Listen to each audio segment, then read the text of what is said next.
Pak Heri. Kebetulan yang bidang studi saya dengan Pak Heri.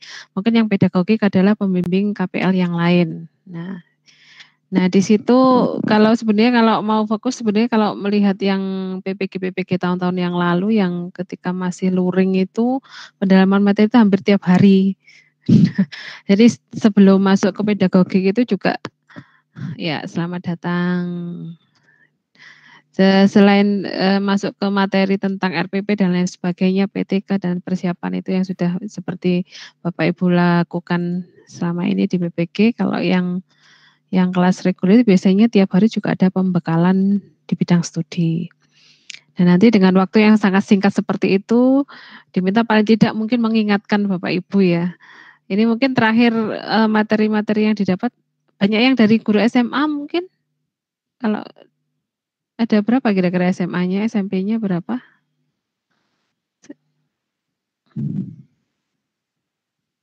SMA saya. Bu Eva saya ya. juga SMA Ibu. Belum dapat mencacah Bu. SMA-nya berapa? Oh iya ya, oke lah. Jadi kalau kita melihat tingkatan UTN ya, UTN ini biasanya mungkin ya setara UN SMA ya, setara UN SMA, SBMPTN seperti itu ya. Jadi kalau misalkan mungkin mau memberikan secara dalam itu juga hari ini kalau dengan waktu yang cuma 150 menit kira-kira 3 atau 4 materi itu juga terlalu singkat ya. Jadi mungkin kita nanti akan banyak hari ini ya. Rencana hari ini saya mau kita mau membahas tentang statistika sama trigonometri mungkin ya. Jadi mungkin sistemnya nanti kita coba latihan soal-soal kalau misalkan terkait materinya mungkin memerlukan mungkin kita perlu ulas sedikit ya silahkan kita diskusi di sini gitu ya. Jadi saya sudah menyiapkan beberapa soal ya nggak banyak, kalau misalkan nanti waktunya mencukupi, kalau misalkan kurang ya stok saya cukup banyak. Kalau di statistik kebetulan saya ngajarnya statistik di sini, memang konsentrasinya statistik. Jadi kalau misalkan trigonometri mungkin besok mungkin kita masuk ke kalkulus juga. Kalkulus itu bisa mencakup ada di dalamnya sebenarnya juga ada trigonometri, ada limit, ada turunan, ada integral, dan macam-macam. Jadi kalau kita lihat sebenarnya kalau di jurusan matematik UM sendiri di sini 4 materi atau 8 materi bidang studi sama saja dengan 8 mata kuliah. Nah, 150 menit harus selesai ya. 8 mata kuliah. Canggih ya. Baiklah. Ya, mungkin untuk mengingatkan kembali juga mungkin terakhir beberapa materi baru mungkin didapatkan Bapak Ibu semua ketika masih kuliah S1 mungkin ya. Atau mungkin kuliah S2 mungkin kalau sudah ada yang S2. Jadi banyak memang intinya ya kalau kalkulus itu seperti di matematika dasar itu mungkin ya seperti matematika SMA, tapi ya saya yakin kan Bapak Ibu semua kan backgroundnya S1 pendidikan matematik atau S1 matematik ya. Jadi kan sudah biasa, paling tidak mengingatkan kembali mungkin terkait tentang materi-materi yang dulu pernah ditempuh di perkuliahan gitu. Kemudian mungkin ya lebih ke ini soal-soalnya. Terutama mungkin kalau SMA kan, kalau UN ini setara UN banyak SMA di UTN itu mungkin banyak seperti UN SMA itu kan mungkin materinya sudah cukup mendalam untuk yang Bapak Ibu guru yang mengajar di SMA gitu. Tapi mungkin yang bagi Bapak Ibu guru yang mengajar di SMP ya diingatkan kembali. Ini Pak Made baru masuk ya. 29 ya. Ya, mungkin seperti itu. Nah, ini berangkat dari mana ini? Langsung soal kah? Jadi biar tahu kira-kira saya nggak punya soal-soal yang tahun lalu nggak ada ya. Tapi ada beberapa yang mungkin agak mirip-mirip gitu, sempat pernah keluar, tapi kan setiap tahun itu pasti nggak akan sama diajak, tapi tipe-tipenya kadang ada yang sama, ada yang tidak, seperti itu. Karena kan sifatnya juga ini online itu mungkin ada stok bank soalnya bisa ratusan ataupun ribuan diacak gitu kan ya Bapak Ibu. Jadi mungkin antara satu dengan yang lain itu akan jarang mendapatkan soal yang sama. Ya mungkin ada yang sama tapi diputer-puter, nggak tahu ada pengajakan lewat komputer itu. Ya, begitu. Saya mungkin perlu share apa ya? mengingatkan kembali mungkin terkait ini kita masuk langsung di statistik aja ya. Saya terlalu banyak basa-basi menghabiskan waktu nanti. Ya, jadi yang terkait di statistika di situ ada terkait tentang mungkin fungsi aturan perkalian, kemudian aturan perhitungan, di situ ada kombinasi permutasi, kemudian ada tentang peluang. Tentu kalau peluang Bapak Ibu harus ingat kembali tentang bagaimana menentukan ruang sampel, menentukan kejadian, menentukan frekuensi relatif, kemudian cara menghitung peluang. Kemudian ada di dalamnya juga kayaknya sih ada muncul yang tentang pemberian distribusi, ada mean median modus kayak gitu. Kemudian ada itu di ukuran permusatan ya, ada ukuran pemusatan, ukuran letak, ukuran penyebaran, ada penyajian data. Jadi macam-macam ya. Kemudian ada mungkin terkait POBA acak dan seterusnya. Itu kalau mau lebih tingkat lebih lanjut, lebih dalam ke sana. Nah, mungkin hari ini saya akan mungkin kalau terkait teori monggo kalau misalkan ada yang perlu kita diskusikan, misalkan masih ada sesuatu yang ditanyakan diperbolehkan ya. Kita santai saja, santai tapi serius gitu ya. Ya, mungkin saya share aja ya. Sambil jalan aja nanti teorinya bisa sambil jalan ketika kita mungkin bahas soal gitu. Kita menyelesaikan soal peluang.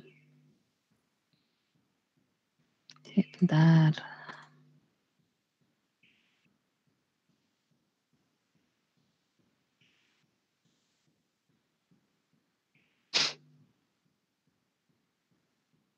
Mana sih? Oke. Share.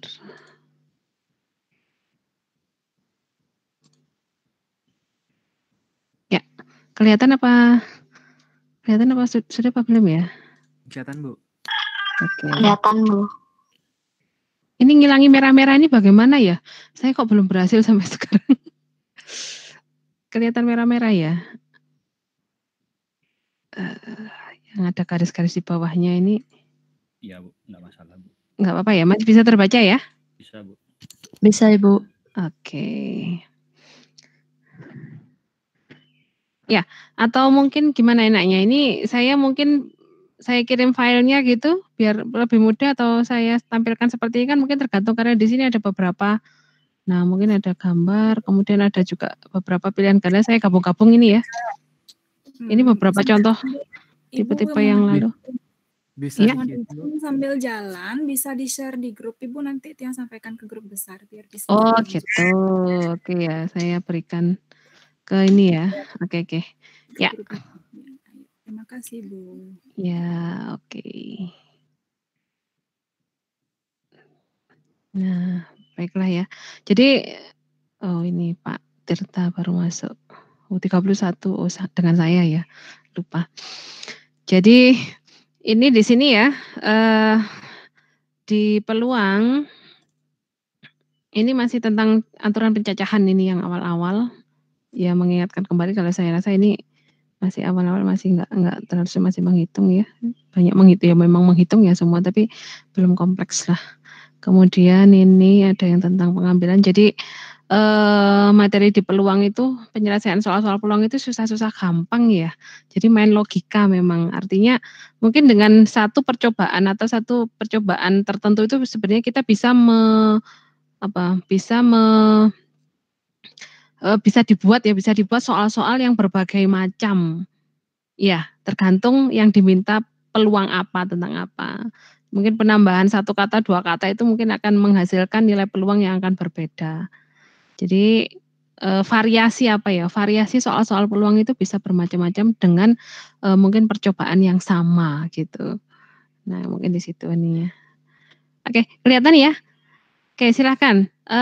Kita beri waktu berapa ya? Berapa lama kira-kira ini pengerjaan? 30 menit? Sampai mana kita lihat gitu ya? Iya, Bu. Ya, kita nanti mungkin teorinya sambil jalan kalau misalkan memang ada permasalahan gitu ya. Seperti itu? Iya, Bu. Iya, Bu, dicoba dulu, Bu. Ya wes dicoba dulu. Nanti saya share ke Butara, bisa di-share di grup untuk soal keseluruhannya. Gitu ya. Baiklah, Bapak Ibu selamat mencoba dulu. Nanti kira-kira pukul berapa, berarti 1:30 lebih gitu ya. Nanti kita lagi. Begitu? Oke. Oh iya. Ya mungkin terkait sinyal ada yang keluar masuk. Gak apa-apa. Ya wes silahkan. Kameranya saya off-kan dulu ya. Kita ketemu paling tidak 1:30-an nanti coba kita lagi. Ya.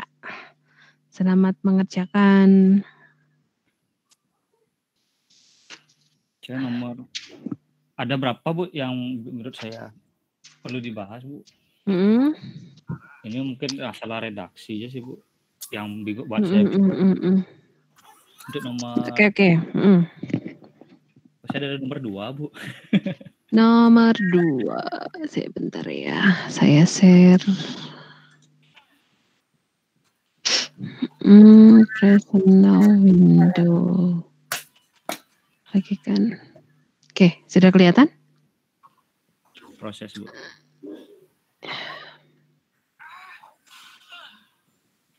Nah, untuk nomor 2 Ibu. Itu tempat duduknya. Nah ini saya bingung pakai kombinasi itu permutasi nih Bu. Apa kalau dia permutasi itu berkaitan dengan tempat duduk yang disusun teratur berjajar gitu? Apa ini tempat duduknya sembarangan gitu posisinya? Oh iya, kita kan di kombinasi permutasi ya. Jadi ketika kita menyelesaikan pakai permutasi sendiri kan ada macam-macam ya, ada 3 kalau nggak salah ya.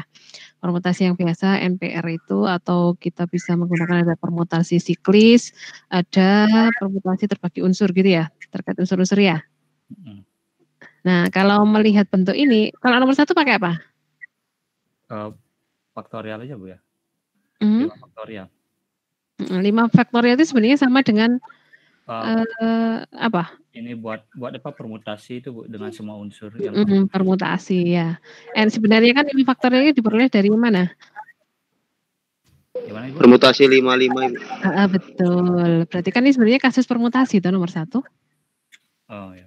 5 permutasi 5 kan ya? Iya Ibu. Kan sama dengan 5 faktorial. Yang kedua, ini maksudnya sebenarnya sama, mejanya bukan, kan nggak ada keterangan di situ meja bundar yang membentuk siklis atau terbagi unsur kan enggak. Berarti di sini yang dimaksud adalah yang permutasi. Permutasi berapa? 10 permutasi 4 ya Bu? Iya, 10P4. Gitu ya. Untuk nomor 1 tadi 5. 5 kali 5 faktorial gitu Bu ya? Iya sih, enggak. Ini kalau melihat cara seperti ini, banyak cara 5 buah kelereng yang berbeda warna dapat diletakkan dalam satu baris. Di situ kan, tadi kan katanya apa? Dia kan permutasi toh. Jadi ketemu 5 faktorial sebenarnya berapa? 5P5. Oh ya. Iya. Jadi 5 Kalau faktorial. penghitungannya kan biasa toh, permutasi pasti kan kalau NPR itu kan N faktorial dibagi N min R faktorial. Ya, kalau NPN berarti apa? Ya, N faktorial dibagi 0 faktorial. 0 faktorial itu berapa? Kan 1. Berarti kan 5 faktorial dibagi 1 faktorial kan 5 faktorial. Iya, Bu. Ya. Oke, lanjut. Nggak usah ditampilkan ya hasilnya. Ini nggak apa-apa ya. Saudara kan tadi kan juga ngerjakan kan ya? Didapat yang sama ya sudah, wes nggak usah. Terus 3 yang A, ada mungkin yang mau menampilkan? Ada masalah enggak nomor 3?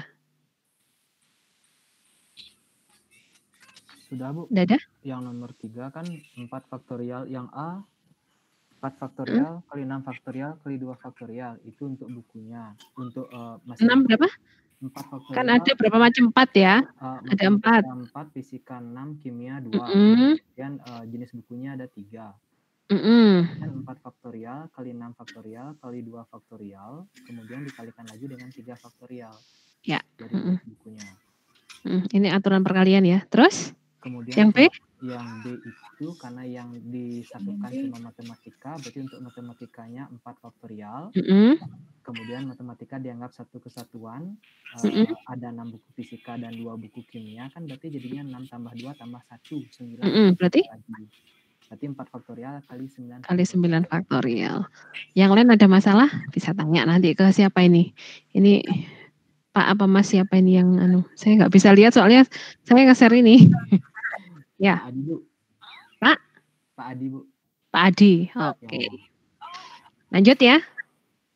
Nomor 4, nggak ada masalah ya? Ini kalau nomor 4, itu 20C2, Bu. 20 kombinasi 2. Betul. Nah, itu saja. Kenapa kombinasi kok nggak permutasi? Kalau A lawan B sama dengan B lawan A. Jadi mungkin kalau secara definisi kan kombinasi nggak ada urutan, permutasi ada urutan. Tapi ketika implementasi di soal itu, ya itu tadi, kalau menyelesaikan peluang harus pakai logika, pakai intuisi, pakai rasional itu harus dipakai. Jadi ini sebenarnya masih kombinasi atau permutasi ya gitu.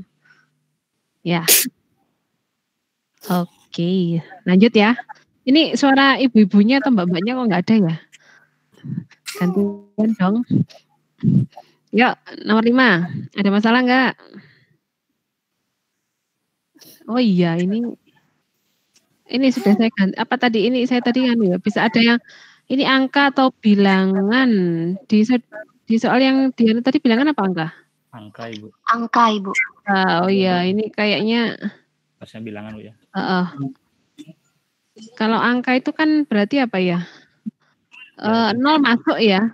0, 1, 2, 3 dan seterusnya. Tapi kalau misalkan kayak 100 itu kan kita bisa menuliskan 0, 100 kan juga nggak ada artinya 0 di situ ya. Tapi kalau 100 berarti ada berapa bilangan, berapa digit di situ? 3 kan ya. Berarti yang huruf pertamanya kan nggak boleh 0 ya, semacam itu ini. Ya cenderung ke bilangan ya istilah. Apa?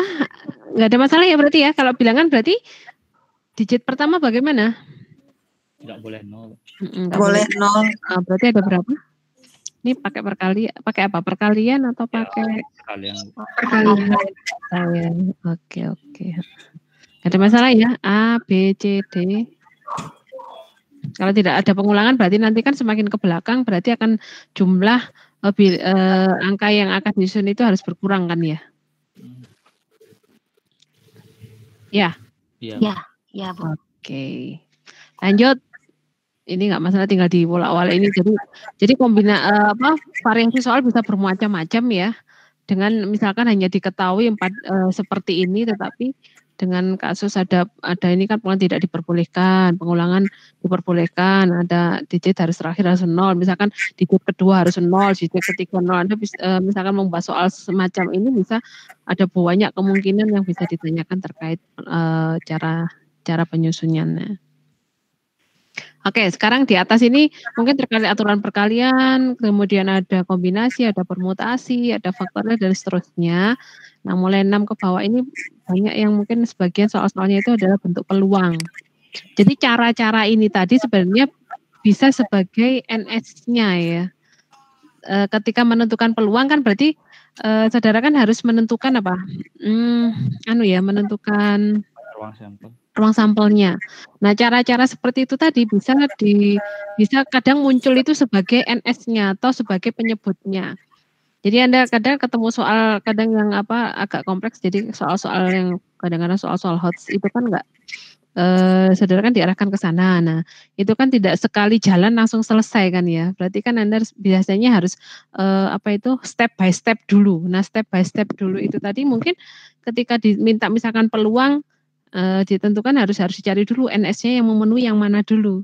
Baru nanti kita tentukan NA-nya. Kalau peluang kan NA per NS. NS ini bisa macam-macam. Nah, seperti itu. Oke. Nomor berapa? 6. 6 ada masalah? Ada, Ibu. Ya. 6. Nomor 6 ini diambil 3 bolanya itu sekaligus. Atau satu persatu atau bagaimana? Kalau saya nangkapnya soal nomor A sampai E itu diambil 3 bola sekaligus, sedangkan yang F itu diambil bolanya satu persatu tanpa pengembalian. Apa seperti itu? Kira-kira gimana? Jadi gini, oke silakan. Anu dulu. Jadi yang kalau menurut saya sih seperti itu Bu. Dari 6A sampai dengan E itu diambil 3 bola sekaligus. Jadi dari kotak itu, nah sekali ngambil itu langsung ambil 3 bola. Tapi yang F itu yang saya artikan itu karena berturut-turut berarti diambilnya satu persatu tanpa pengembalian. Karena kan di soal dikatakan tanpa pengembalian. Soalnya di situ kan mengatakan apa? Diambil 3 bola tanpa pengembalian. Bedanya kira-kira penyelesaiannya kalau diambil 3 sekaligus dengan satu persatu apa? Kalau 3 sekaligus berarti ruang sampelnya kan itu Bu, karena total bola ada berapa itu? Ada 20. Kombinasi 3. Itu banyaknya anggota ruang sampel. Kalau dia satu persatu, otomatis kan peluangnya kan di pengambilan yang pertama peluangnya berbeda dengan pengambilan yang kedua, banyak gini ya, banyak NS-nya. Kalau diambil yang pertama kan dia masih sekian per 20, pengambilan yang kedua per 19, pengambilan ketiganya per 18 itu sih. Iya. Jadi nanti kalau misalkan itu nanti masuk ke bersyarat ya. Misalkan pengambilan pertama terambil merah dengan syarat pengambilan kedua terambil merah dengan syarat pengambilan pertama terambil misalkan putih seperti itu. Ya, ini 3. Oke, tapi gini ya, mungkin sebagai wacana untuk mengingatkan kembali, terakhir menempuh kira-kira dapat statistika itu, saudara tahun berapa ya? Kuliah mungkin metode statistika atau statmat? Tahun berapa ya? Ini rata-rata lulus S1-nya tahun berapa? Ya, 2012. 2012, Bu. Oh, rata-rata 2012 ya. Oke, berarti ya cukup lama ya. Jadi nggak apa-apa wes, kan bisa dipelajari. Sekarang itu lomba Google canggih ya. Anda ketikkan sesuatu itu sudah muncul semua itu. Kalah dosennya sama gurunya kadang kalah sama Google itu. Jadi gini ya, sebenarnya khusus untuk ini kan sebenarnya kalau kita lihat ruang sampel yang jadi pertanyaan, yang sering jadi pertanyaan ini adalah sebenarnya di ruang sampel yang diskrit kan ya. Tahu diskrit ya, data diskrit ya? Iya, yang dapat dicacah itu ya. Iya betul, yang terbilang atau terhitung. Dia korespondensinya ke bilangan asli. Nah, di situ khusus untuk ruang sampel yang diskrit sebenarnya kan rentetannya sebenarnya panjang menuju ke sini itu ya. Jadi apa itu kayak ini ya. Jadi sebenarnya saya cerita aja dulu wes, nanti kelamaan ya, waktunya habis. Kurang sudah nggak terasa ya. Ini apa itu? Jadi gini rentetannya artinya di ruang sampel diskrit penyelesaiannya itu sebenarnya bisa menggunakan pendekatan yang kita pakai distribusi atau sebaran. Ingat nggak ya? Distribusi mungkin yang diskrit kan ada binomial, ada ya SMA pasti ada yang di pengayaan itu ya, ada Poisson, ada geometrik, hipergeometrik, binomial negatif, ada macam-macam. Nah itu ada seragam diskrit. Mungkin kalau semacam seragam diskrit itu sebenarnya karakteristiknya seperti kayak undian itu. Jadi setiap angka itu bisa muncul sama. Nah itu sebenarnya salah satu bentuk sebaran yang diskrit. Nah yang khusus yang di sini yang dibentuk yang seperti soal 6 itu sebenarnya kasusnya itu kan berarti ada kemungkinan hanya ada 2, sukses sama gagal. Artinya sukses itu sukses terambil, gagalnya adalah tidak terambil. Ada 2 kemungkinan. Kemudian di situ kita lihat ternyata apa? Di situ ada keterangan tanpa pengembalian. Itu merupakan salah satu contoh ciri khas dari sebaran hipergeometrik. Nah, rumus atau misalkan sebenarnya fungsi dari PDF dari sebaran hipergeometrik itu adalah pakai kombinasi. Kalau seperti soal pertama tadi, kalau diketahui di situ tadi apa ini? Ada berapa? Ada di situ kan 3 bola putih, 8 bola merah, 3 bola putih, 9 bola biru. Berarti kan ada 3 kemungkinan di situ ya, macamnya. NS-nya kalau terambil 3 berarti sudah langsung terlihat bahwa dia itu masuknya berapa ya? 20 kombinasi 3. Nah, yang atas tadi ketemunya berapa? Kalau terambil 3 bola merah, berarti merahnya sebanyak 3 toh. 3 dari berapa? 8 kan? Ya. Berarti 8 kombinasi 8 kombinasi 3. Sebenarnya ada perkalian kemungkinan yang lain, yang mana? 8 kombinasi 3 dikalikan 3 kombinasi 0. Kenapa 0? Karena putihnya 0 kan ya? Ya, enggak terambil. Kemudian 9 kombinasi 0. Kalau Anda lihat total yang kombinasi yang bagian, misalkan saya tuliskan kombinasi itu NCR. N1 itu adalah 8, N2-nya adalah 3, N3-nya adalah 9. Bisa dipahami enggak ya? Bisa, Bu. Bisa. Kemudian kalau Anda lihat NCR-nya, R1-nya ada 3, R2-nya adalah berapa? 0. R3-nya adalah 0. Berarti total yang atas N itu N1 tambah N2 ditambah N3 itu akan sama dengan penyebutnya 20 kan? Oh, dijumlah. Iya. Kalau R-nya itu harusnya dia harus sama dengan 3. 3. 3 tambah 0 kan 3. Itu adalah bentuk umum sebenarnya dari sebaran hipergeometrik. Jadi kalau ada keterangan Anda lihat di situ hanya ada 2 kemungkinan sukses sama gagal, di situ tanpa pengembalian langsung gunakan pasti itu kombinasi. Anda bisa melihat pola yang atas pembilang sama penyebut seperti itu. Nah, sehingga kalau soal A, B, C, D, E, alah langsung wis ini, nggak usah mikir. Kecuali yang ini, kayak D sama yang D ini terambil 1 bola putih, yang lain yang mana? Anda bisa mencoba ada banyak kemungkinan, atau paling gampang bisa menggunakan apa? Komplement. Iya, pakai komplemennya. Kan ada kena bahwa PA komplement itu sama dengan 1 minus PA. Nah, bisa pakai itu. Jadi di mana yang paling memudahkan bagi Bapak Ibu mempercepat mungkin perhitungan atau menyelesaikan soal-soal itu yang mana? Pakai komplement. Kalau mau nggak pakai komplement apa boleh? Ya boleh, tapi ya panjang. Anda mencoba semua kemungkinan. Berarti kan dijumlahkan. Karena kita sudah ada peluang sifat gabungan ya.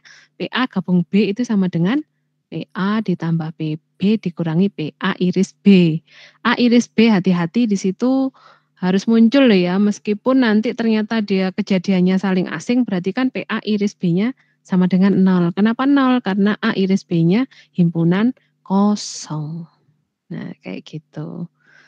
Jadi itu salah satu bentuk hipergeometrik. Nah, bagaimana kalau yang yang ada apa tanpa itu kan tadi dengan pengembalian ya? Tanpa pengembalian ya. Bagaimana kalau dengan pengembalian? Itu merupakan ciri khas dari apa? Bentuk dari sebaran binomial.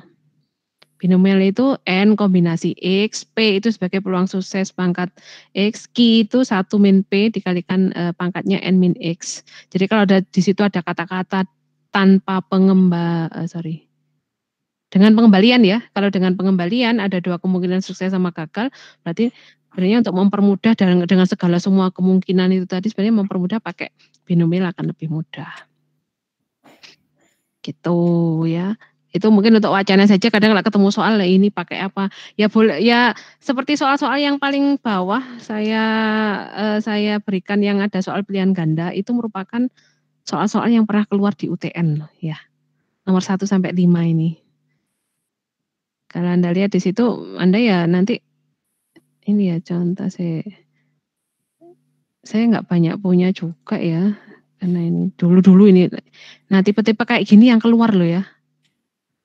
Kelihatan apa enggak ya? Tadi sempat sampai ke sini belum ngerjakannya? Belum, Bu. Oh, belum. Belum. Ini contoh-contoh soal yang mungkin banyak yang pernah keluar ini di tahun-tahun dulu-dulu, ya lalu-lalu itu. Jadi kadang penghitungan nggak sampai akhir ya, tapi sudah berupa ini pola.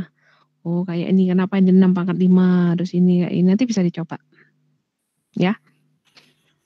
Jadi sudah nggak sekedar langsung ditanyakan berapa peluang apa misalkan terambilnya ini dari ini aja, kadang nggak seperti itu. Itu kadang itu hanya sebagai apa? NS-nya. Kayak ini 5 buah dadu dilambungkan sekali. Peluang jumlah mata dadu pada muka atas dadu berjumlah 28 berarti berjumlah 28 berarti kan Bapak Ibu harus mencermati kira-kira 28 itu apa saja step by step-nya. Jadi main logika. Tapi kadang ada soal yang mungkin Anda bisa pakai pendekatan seperti tadi hipergeometrik tadi. Ya, kalau geometrik itu PDF-nya saya ada kok, nanti bisa nyari pun juga gampang sebenarnya, di Google juga ada. Kayak geometrik itu dia sukses yang pertama. Sukses yang pertama muncul itu kita pakai geometrik.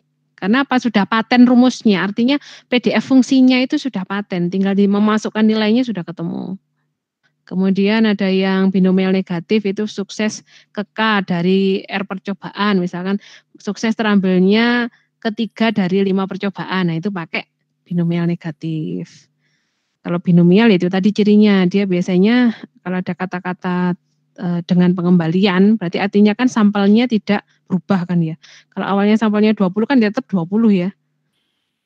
Jadi kalau nanti misalkan soal nomor 6 ini tadi saya gunakan tanpa pengembaliannya, tak coret diganti dengan pengembalian, itu sudah penyelesaiannya beda lagi dengan pertanyaan yang sama A sampai F itu. Begitu ya. Ada pertanyaan mungkin? Kira-kira paham apa enggak ya? Gak apa-apa, nanti ini ya sambil dibuka-buka kembali bisa cari-cari materi yang di LMS kemarin tentang statistik kan juga sudah ada kan ya. Nah mungkin diingat kembali. Terus apa lagi? A, B, C, D gak masalah ya. E masing-masing warna satu bola. Ya sebenarnya pakai hipergeometri tadi kan ya langsung ya. Iya. Totalnya kan berarti di bawahnya 20. NS-nya berapa? 23. 20 kombinasi 3 ya. Yang atas berarti kan terambil 1, 1, 1. Gitu. Nah kalau paling sedikit itu memang kan satu bola putih, berarti paling sedikit satu bola putih kan berarti bisa 1 bola putih, bisa 2 bola putih, bisa 3 bola putih, kemungkinannya banyak lah. Padahal kita kan memperhatikan berapa. Ada yang merah, ada yang biru juga. Nah itu kan banyak kemungkinan. Paling gampang tadi seperti Pak tadi yang mengatakan kita pakai komplement. Atau tidak ada bola putih yang muncul atau putihnya sama dengan 0. Udah wes 1 minus berapa? Yang tidak ada bola putih berarti kan ada berapa total di situ? Sisanya putihnya tadi berapa? 3 ya? 3 ya? Berarti kan ada 17 terambil 3 dibagi 20 terambil 17 kombinasi 3 dibagi 20 kombinasi 3 gitu. Ya. Oke. Ada masalah? F. F tadi bagaimana F? Masing-masing satu bola dengan urutan merah, putih, biru. Nanya Bu, itu yang berarti komplemennya bisa berarti yang putih sama yang merah sama yang biru bisa jadiin satu, terus C3 per 20 C3 seperti itu aja. Bisa. Karena kita menganggap hanya 2 kemungkinan. Kalau awalnya yang diketahui ada 3 kemungkinan, merah, putih, sama biru ya. Kemudian ketika kita mencari paling sedikit bola putih berarti dianggap ada 2 kejadian. Yang mana? Yang putih sama non putih. Non putihnya kan bisa kemungkinan berapa? Yang merah atau yang biru. Ada berapa totalnya? Kan 17. 17 ya. Ya. Ketiganya berarti kan 17 kombinasi 3. 3 kombinasi 0 dibagi 20 kombinasi 3. Begitu? Ya Bu. Terus yang masing-masing dengan urutan tadi. Bagaimana hasilnya? Kalau yang F itu Bu ya. Saya dapatnya 8 per 20 kali 3 per 16 kali 9 per 18. Berapa hasilnya itu kira-kira? 216 per 6.840. Nggak bisa disederhanakan?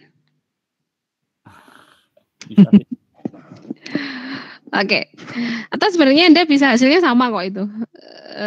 Kalau Anda bisa coba yang ini, pakai tadi yang E itu kan masing-masing warna satu bola ya. Ya. Itu kan ketemunya 8 kombinasi 1, 3 kombinasi 1, 9 kombinasi 1 dibagi 20 kombinasi 3 kan ya. Iya. Nah untuk yang terambil berurutan itu sebenarnya sama dengan sepertiga faktorial dikalikan peluang masing-masing warna satu bola. Itu sama. Tapi kalau misalkan memudahkan pakai langsung aja karena kalau tanpa pengembalian kan dia ada berapa? Sampelnya kan akan berkurang. Yang atas mengikuti banyaknya ini hasilnya sama aja. Sama itu. Kan banyak cara ya. Seperti Anda misalkan datang ke Malang bisa lewat misalkan rumahnya misalkan di Surabaya bisa lewat ya jalan ini, ada yang lewat tol, ada yang lewat jalan biasa, ada yang naik pesawat, ada pesawat Surabaya Malang enggak ada ya. Ada yang naik kereta ya kayak gitu. Jadi banyak cara sebenarnya, tapi harusnya itu menghasilkan nilai yang sama nilai peluangnya. Oke. Terus apa lagi? Oke. Nomor 7 ada masalah enggak? Biasa ya ini ya. Biasa, Bu. Diketahui nilainya ngitung, saya yakin bisa membaca diagram ini sebenarnya ya. 8 juga, 8 itu diagram lingkaran. Gampang juga ini kan ya, kan tinggal lihat presentasinya hundanya berapa gitu aja ya. 9 sudah sampai situ belum? 9. Udah, Bu. Udah. Enggak ada masalah? Ada masalah enggak? Enggak sih. Enggak ya, biasa ya itu ya. Berarti dadu, berarti NS-nya ada berapa kemungkinannya? 2 dadu itu. Berarti 2 dadu 36. 36. 36 ya. Tinggal melihat peluangnya sisi mata berjumlah 7 sama 11 di apa itu seperti di apa? Di list saja nanti akan kelihatan. Di situ hati-hati di situ atau loh ya. Atau sama dan nanti beda. Ya. Kemudian ini kadang yang sering jadi apa? Rancu itu kadang antara kita membedakan dia kejadian yang saling asing atau kejadian bebas ya. Jadi kadang itu campur adik dan sebenarnya itu enggak ada hubungannya antara kejadian saling asing dengan kejadian saling bebas karena kita berada di domain yang berbeda. Domain yang berbeda maksud saya gini, kalau misalkan kita ngomong 2 kejadian saling asing berarti kita melihat itu ada 2 kejadian di mana irisannya adalah himpunan kosong. Berarti kita bekerjanya kan di himpunan. Padahal kalau misalkan 2 kejadian bebas itu terkait apa? Terkait sebenarnya nilai peluangnya. Bahwa peluang A iris B-nya itu sama dengan PA kali PB. Nah, kadang saling dihubung-hubungkan kalau saling asing berarti saling bebas itu enggak ada hubungannya sebenarnya. Dan itu sering rancu. Jadi soal-soal harus dicermati ya maunya itu yang mana, yang saling asing atau yang saling bebas. Kadang ada yang seperti itu. Jadi hati-hati ya. Mengingatkan kembali lah itu ya. Jadi kita satunya bekerjanya di himpunan, satunya di peluang. Kalau di himpunan kan berarti terkait operasinya adalah irisan, gabungan, komplement dan lain sebagainya. Tapi kalau kita bekerja di kejadian bebas, kita ngomongnya di peluang berarti kan dia di rentangan 0 sampai 1. Nah kayak gitu. Terus oke. 9, 10. 10 juga biasa ini ya. Mau ditampilkan apa enggak? Enggak, Bu. Bisa. Enggak usah ya. Biasa pakai diagram Venn nanti akan kelihatan ini. Mencacah mana saja yang ikut sejarah, ikut matematika, ikut ini tinggal melihat yang memenuhi yang mana. 11. Ini nomor 11 ya, bukan nomor 2 tadi. Ya, nomor 11. 2/5, Bu. Yang nomor berapa? 11. 11 satu kota. Mau dimunculkan? Yang lain ada masalah enggak? Loh, sudah 2:30 ya. Atau mungkin artinya apa ini? Ini kalau melihat ini kan satu kotak 3 kelereng mirip dengan yang tadi kan ya?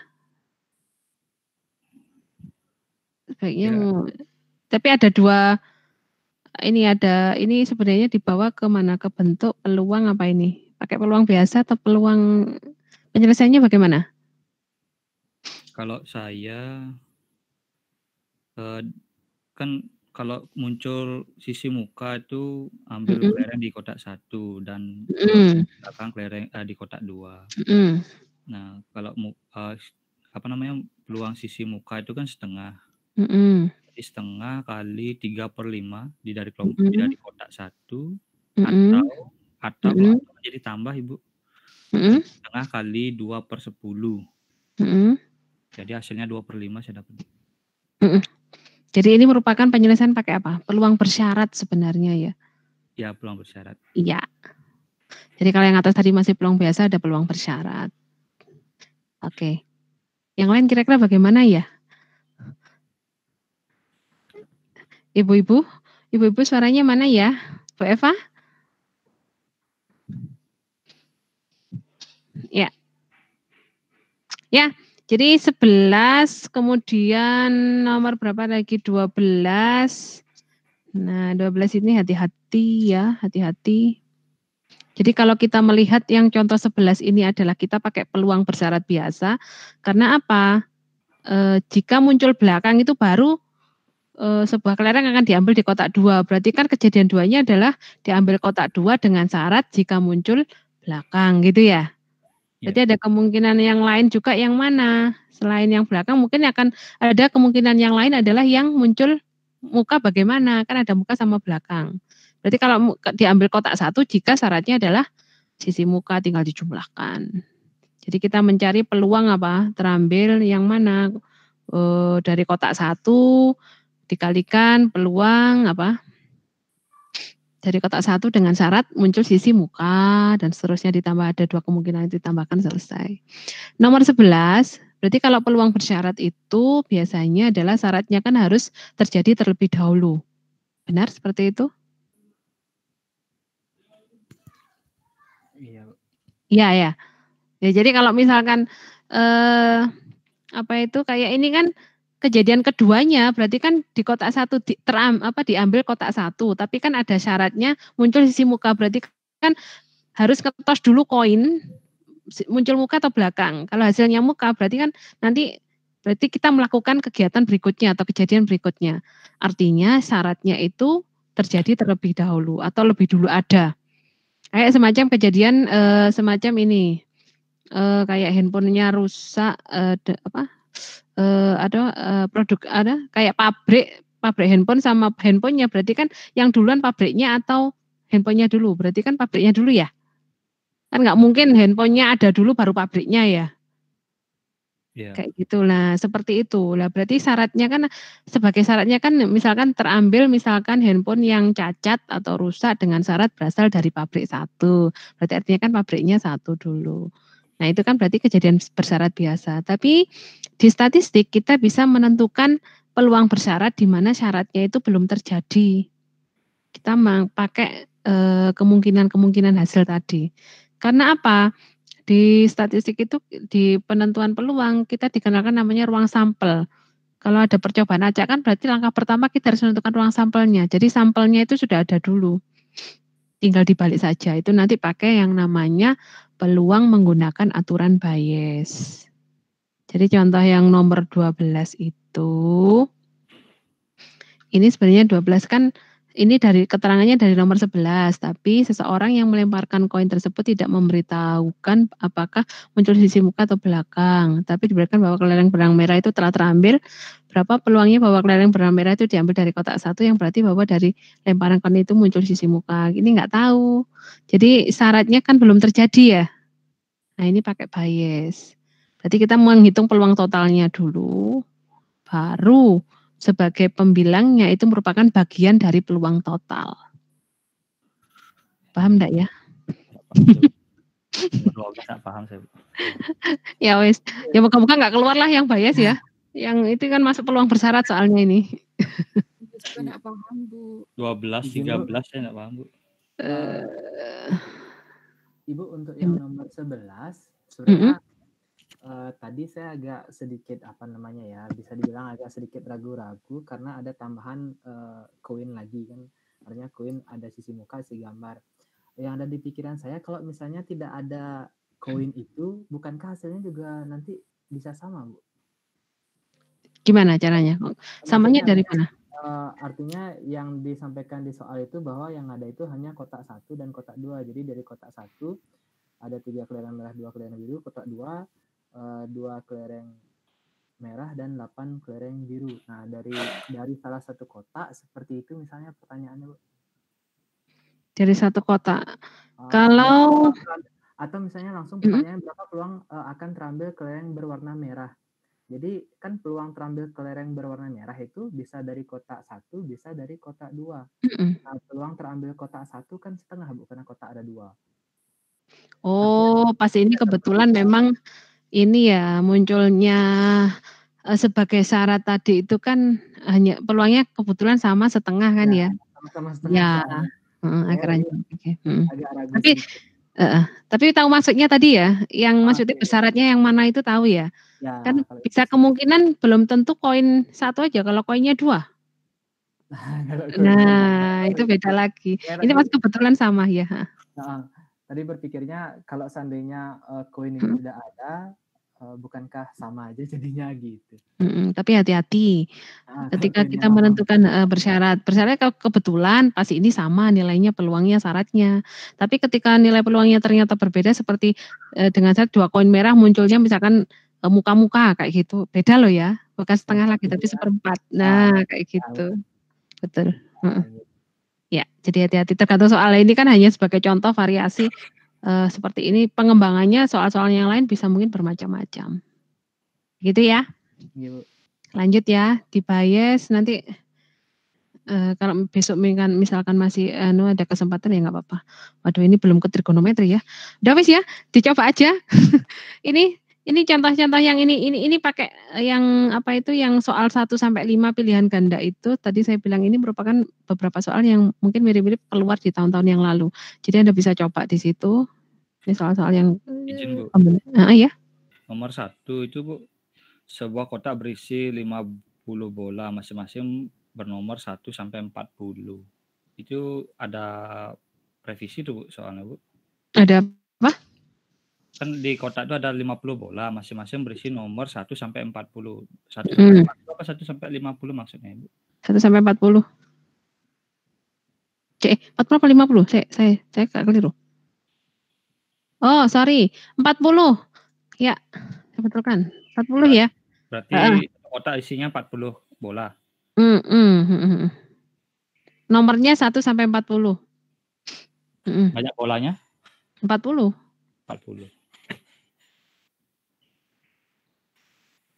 Keterangannya, Bu, yang bernomor genap habis dibagi 2.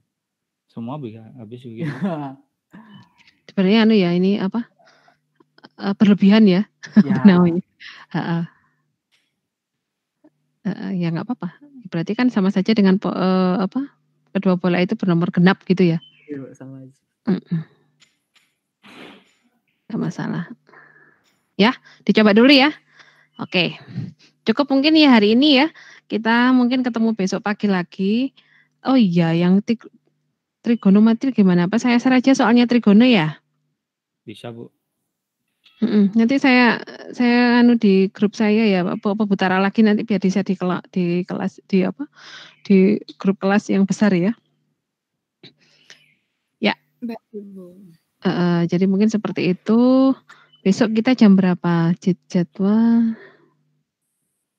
Kalau rencana saya mungkin pagi. Kalau siang saudara ada ya? Ada dengan Bu Santi, Pak Heri, macam-macam yang lain juga ya. Sudah ada jadwal apa belum? Belum ada jadwal. Kok ingat saya kok kayaknya besok itu ada jadwal Pak Heri sama Ibu. Jadi tapi jadwal untuk jamnya belum ada. Berarti saya mungkin pagi aja ya. Mungkin jam berapa? Jam 8 gitu? Atau bagaimana? Iya, Bu, bisa. Pak Heri biasanya siang ya? Bisa, Bu. Kita kan mungkin sebenarnya nggak terlalu lama juga ya. Saya kalkulus tadi masih belum ngompilasi soalnya. Jadi besok aja ya. Saya nanti mungkin yang trigono ini kita lihat. Sebagian mengingatkan trigono itu mengingatkan ini rumus-rumus ya. Trigono itu juga susah-susah gampang karena bentuk-bentuk ini.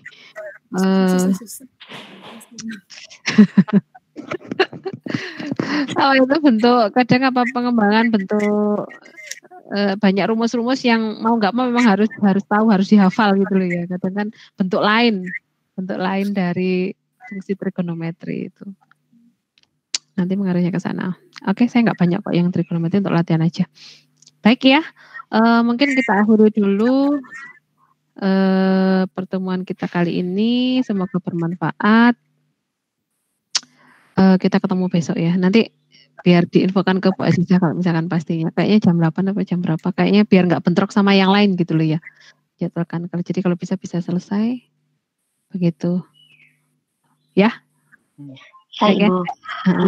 Ya, rekapnya ya. Oke. Iya, Bu.